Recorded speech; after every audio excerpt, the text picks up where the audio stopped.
Welcome back, fellow geeks and lovers of conspiracy theories. Today, we have another episode of Conspiracy Theories with your host, Mike Isaacs. Today, folks, we are going to be embarking on a conspiracy theory about the ocean. The ocean is a very mysterious, very creepy, and in my opinion, very frightening entity. We live on a landmass surrounded by water that is mostly unexplored. The water, as it is, just doesn't have enough information for me to be comfortable even being around it or near it.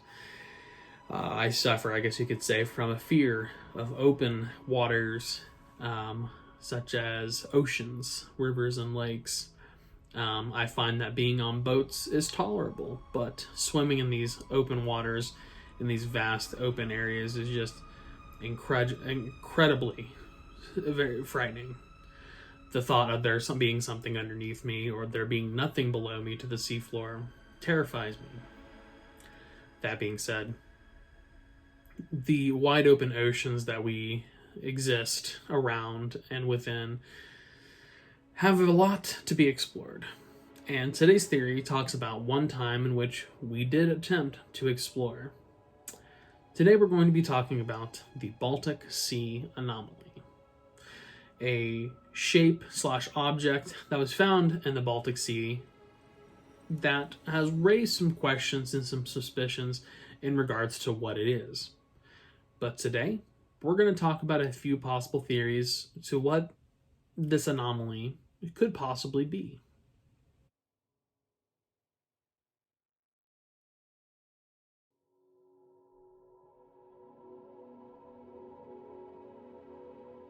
So to begin, I will have to let you know that some of these theories, of course, are a little less credible than others.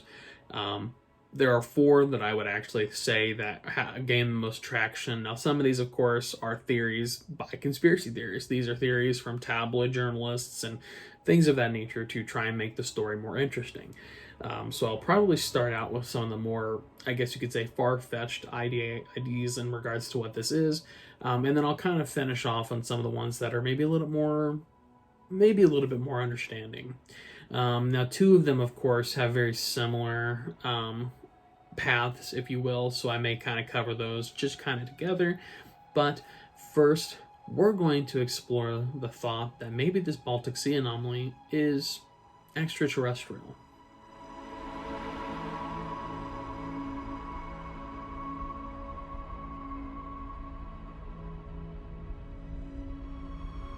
Some folks have theorized that with the shape of the Baltic Sea anomaly, that it may represent something of a UFO. Now you're probably thinking to yourself, what do you mean, the shape? How do we know the shape? It's a great question. The Baltic Sea anomaly refers to interpretations of an indistinct sonar image taken by a Peter Lindbergh, Dennis Asperg, and their Swedish OceanX diving team while treasure hunting on the floor of the northern Baltic Sea at the center of the Gulf of Bothnia in June 2011. The team suggested their sonar image showed an object with unusual features of seemingly non-natural origin, prompting speculation published in tabloid journals that the object was a sunken UFO. Now, of course, what I will have to kind of iterate here is that this sonar image has been often debunked in some ways as not being clear enough, not being good enough to truthfully determine what shape or what it is that we're even looking at. So obviously take all of this with a grain of salt. They have done subsequent dives down there to try and discover what this is, but for now, what we have seen and what we may know is that it could possibly be a UFO.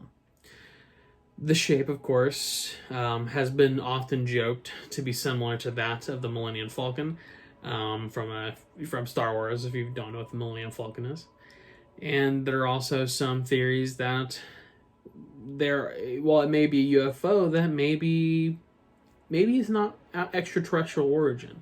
There were some crazy theories that even speculated that this was some sort of craft that we had made recently that we basically just took to the seafloor.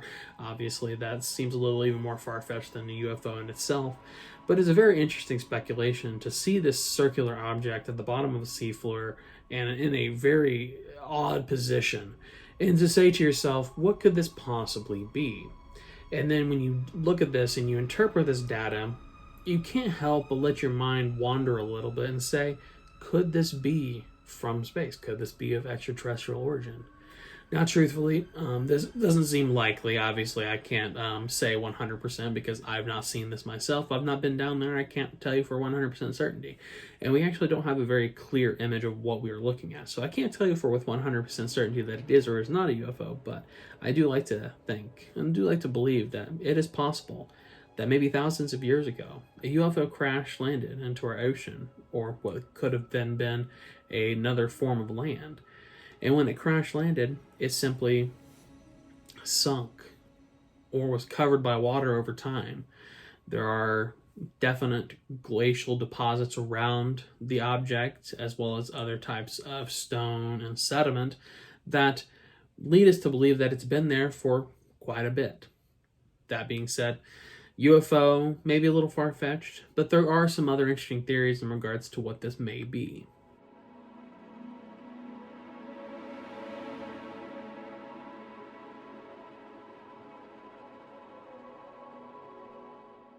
The next possible theory that a lot of people believe, truthfully, is that this is some sort of either A, naturally occurring phenomenon, or B, this was some sort of constructed landmass that was suddenly overcome by water. Now, there's some obvious implications. A lot, obviously people think of the lost city of Atlantis. Obviously, this isn't really in the same area per se, but some people think that this could have been a man-built landmass of some sort that was covered by water at some point over thousands of years, or that possibly this is simply just a naturally occurring geographical phenomenon that can happen. Obviously, you think about all of the different things that our Earth can create randomly. Different, not only structures of themselves, but also various land masses and various land features that just structure and happen over time. And it's very possible that this is a similar concept, that this just happened naturally, or if it didn't happen naturally, that this is just a landmass that was created by humans at some earlier point in time. Now, this is obviously probably the safest bet for what this possibly could be. That being said, it's, of course, interesting to think that, it could have been something that somebody created. Somebody at some point in time could have created what could have been considered a Stonehenge type structure, but that was covered by ocean or was covered by water when there were floods, or maybe the water levels rose. Obviously, it's hard to tell when this structure was specifically created, or it's hard to say specifically when this structure or if the structure was ever above water. But we do know, of course, that there were land masses that were once above water that are now no longer above water. That being said, there is one last thought process that a lot of people have actually started to believe, not necessarily because it is the most likely, but it does seem somewhat plausible, and honestly, it would not surprise many folks if this were in fact the case. So we have one last concept to look into when it comes to the Baltic Sea Anomaly, and it takes us down a little bit of a different path to that of World War II.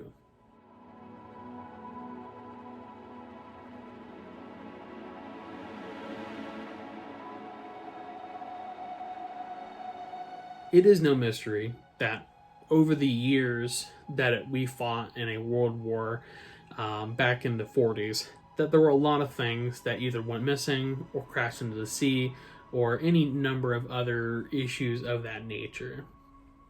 This is no mystery. This is something that we are all very unfortunately aware of in regards to air battles, sea battles, and various other things that occurred over our oceans. And something to take into consideration when it comes to this is that in situations of war, sometimes things get lost. A lot of people think that this could have been some form of German warhead or German craft or some sort of German weapon that sunk to the bottom of the ocean. This, of course, refers to the Baltic Sea in this area specifically being very close to areas that the Germans were in at the time of World War II. Now, of course, this has a very little, actual truth to it because we genuinely don't know. There's really no way for us to 100% know until we go down there and we do like official excavating and everything else.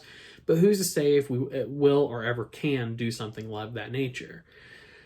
That being said, this is definitely an interesting theory because it takes us down a little bit of a different path rather than it being a structure either man-made or naturally made, or that being it from being space. This could have just been something that fell to the bottom of the ocean and eventually got covered over time with sediment and other different deposits that eventually just caused it to erode and be covered. Now, of course, we, again, don't know 100% what this is. However, I will say this.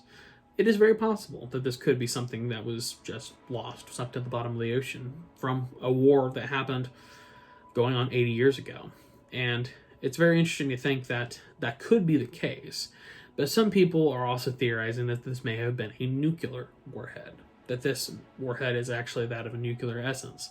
And this concept was actually brought to light because allegedly the Ocean X, and this of course is just a story that was told, the Ocean X diving team, when they did go down to the Baltic Sea Anomaly, reported potentially that there were some technological issues when they approached the anomaly, that some of their equipment started to fail, and that things like their satellite phone didn't work either when they got close to the anomaly.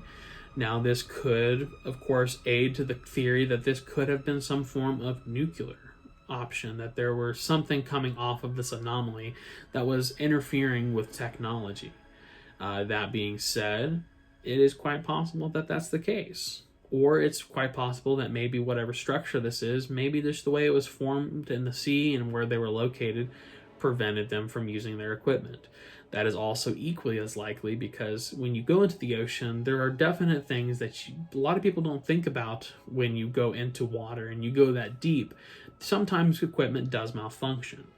However, the concept that people come to, or the premise that people come to when they think about there being a possible warhead or some other item of that nature, is that what if there is something within that is interfering with technology of the diving team? Now, while that's a very interesting theory, of course, we don't want to jump to too much speculation in regards to that, but it is definitely an interesting concept to think that there could be something down there of a nuclear threat.